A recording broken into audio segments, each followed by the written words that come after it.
So it was about 2016 we had an east coast low that came through and caused some significant damage, just completely eroded the foreshore, and that was really the kickstart to the project.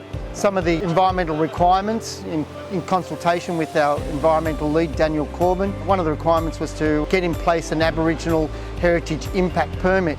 Now through this permit we certainly learnt a lot about the significance, the cultural significance of the site.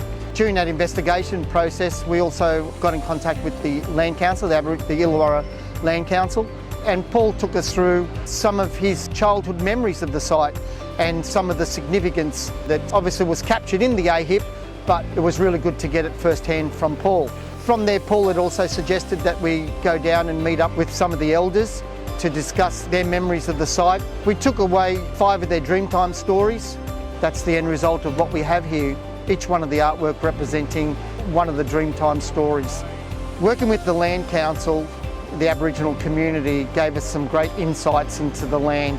Sydney Water's always been very supportive of working with the indigenous communities to get a better understanding of the sites, its significance, and they're very happy to work with us as a part of any project. Some of their knowledge and understanding of the land goes back thousands of years, and it's carried through their Dreamtime stories. You only need to listen to them to see, to understand that they are the custodians of the land.